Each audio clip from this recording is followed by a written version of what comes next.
Jai Sitaram. Ayodhya Ch, chapter 12. In the previous section, we began the response of Kaikeyi to the wonderful lamentations of King Dasaratha. And she called out the fact that Dasaratha would give all the other kings a bad name because he is not keeping up his promise to the person who saved his life. Then Kaikeyi also quotes three different examples of how there were great people who went through a lot of effort to keep up their promise. One was how King Shibi chopped off his own flesh to protect a little dove. Then how King Alarka gave his two eyes to a blind person because the blind person asked him for his eyes. And the other one is when the gods asked the ocean not to transgress the boundary. And all of them agree to do so. And we have also discussed how none of these three examples actually match the current situation at all. Even though these are very great examples, they do not match the current situation. Therefore, it's not a proper comparison of apples and apples. So let us continue with Kaikeyi's statements. Verse 45. Satvam dharmam parityajya Ramam raje abhishicya cha Saha Kaushalya nityam rantum ichasi durmate. O black-hearted deceiver, I am no dupe of yours. Know I not that you have set your heart upon crowning Rama all unjustly, that you might disport yourself with that hag Kaushalya day and night? So here, Kaikeyi shows a jealousy towards her co-wife Kaushalya.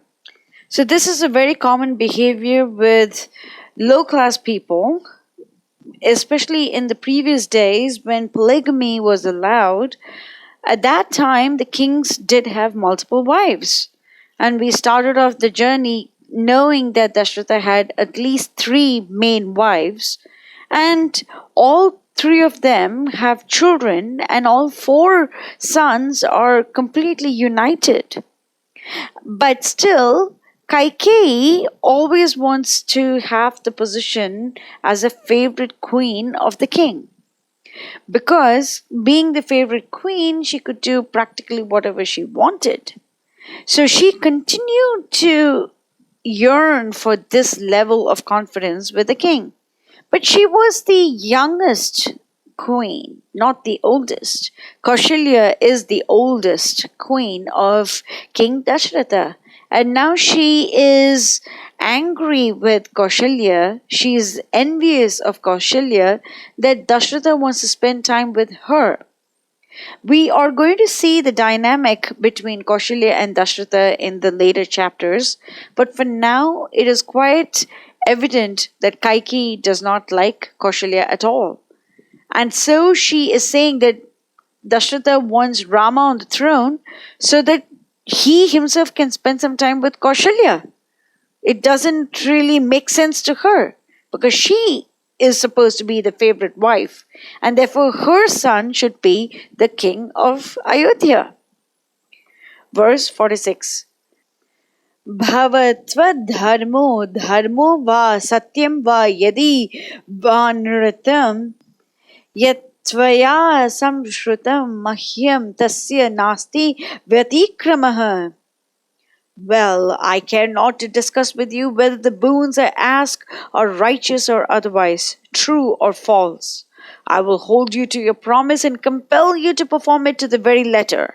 So there is no concern for her whether it is dharma or adharma for these boons to be implemented. She doesn't care whether it is true or false.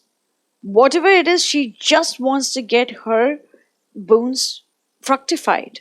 So this statement of Kaikeyi further proves that she is not in a position to listen to reason, because a reasonable person will see if something that they want is reasonable or not, whether it is dharmic or not, whether it is true or not.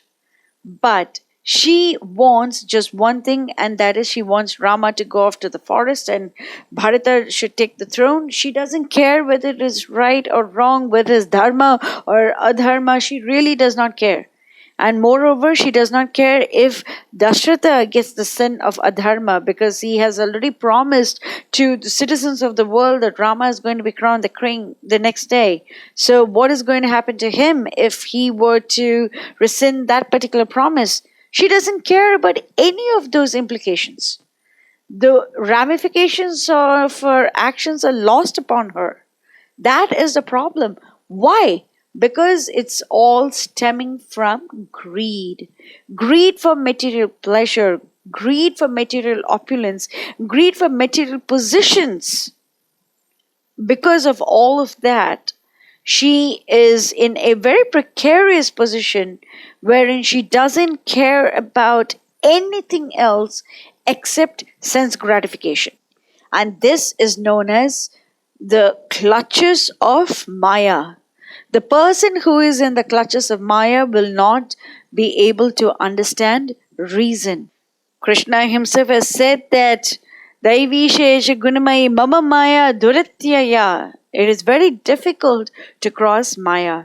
But Krishna has given that we are supposed to take his shelter. But over here, Kaikeyi wants Rama to go away so that she can enjoy the clutches of Maya.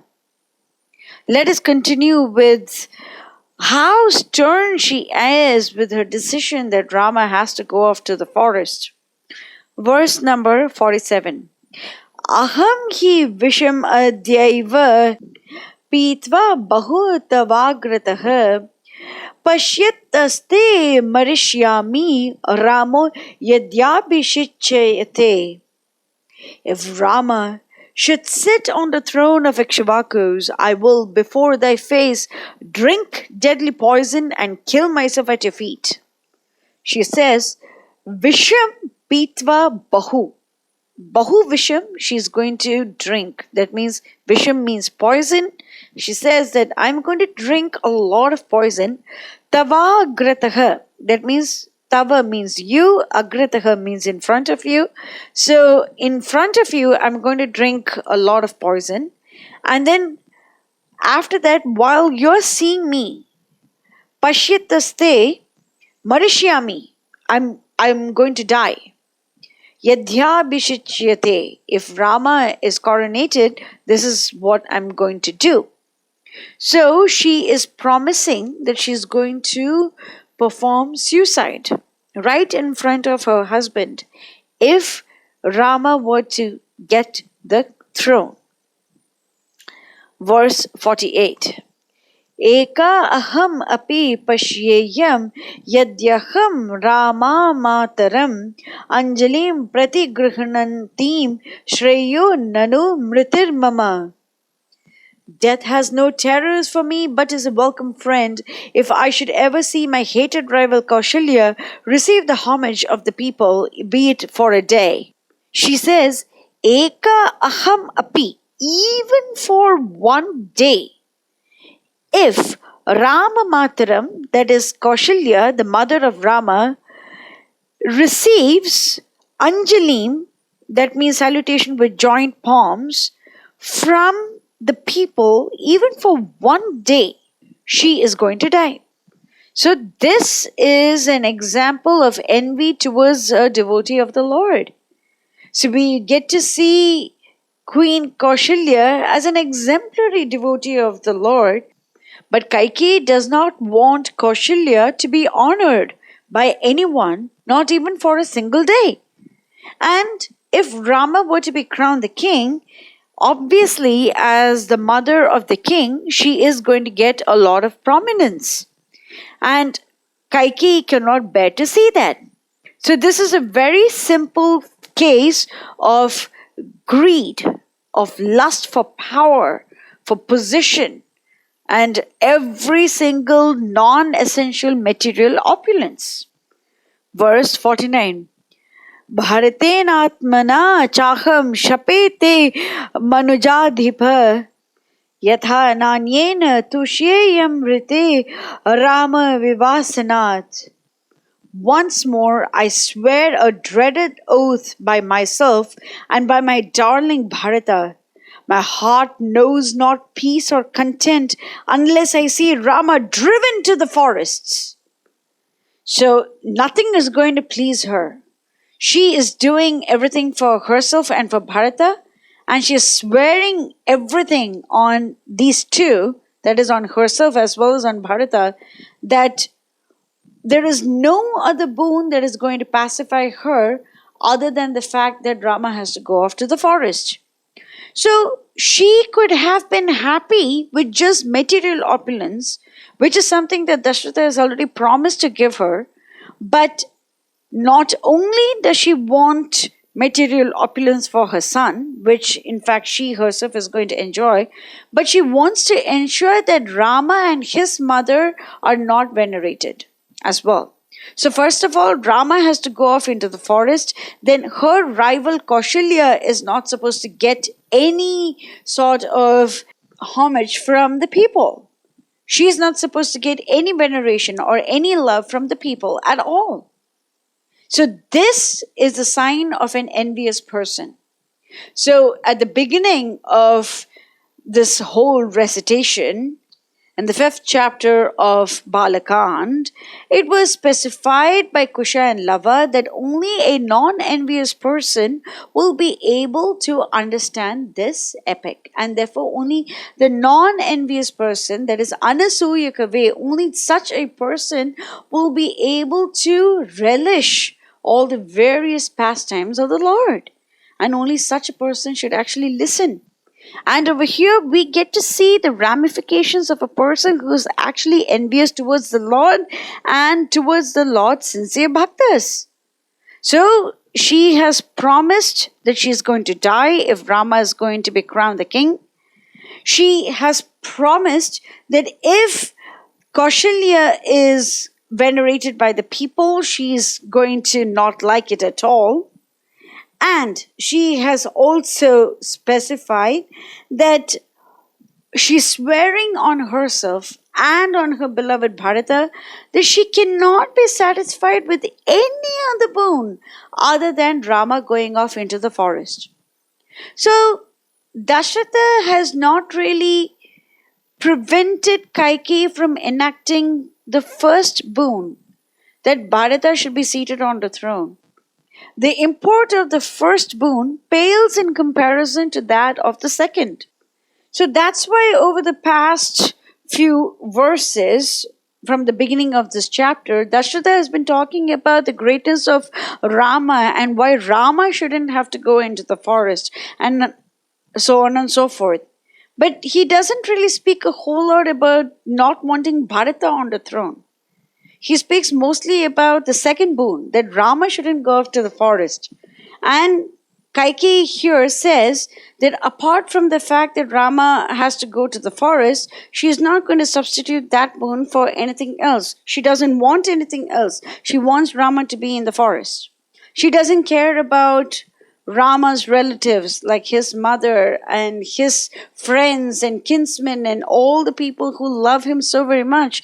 And more than anybody else, her own beloved husband, King Dasaratha, who loves Rama more than his own life. She doesn't care about any of these people. She just needs Rama to go off to the forest. And she has very clearly mentioned, I don't care if it is dharma or adharma. I don't care if it is true or false. I need this to be done. Verse 50. एतावद् उक्त्वा वचनं कैकेयी विररामः विलपन्तं च राजानं न प्रतिव्याजहार स. She wrapped herself in cold, contemptuous silence and turned a deaf ear to Dasaratha and his passionate entreaties. So Kaikeyi was needlessly cruel. And now she just says, she concludes her statement. I need to see Rama go off to the forest. That's it. I cannot be any clearer than that. Rama has to go to the forest. And we are going to see the effect of this statement when it's repeated time and oft. We're going to see how this affects King Dasaratha in the next section. Jai Sitaram.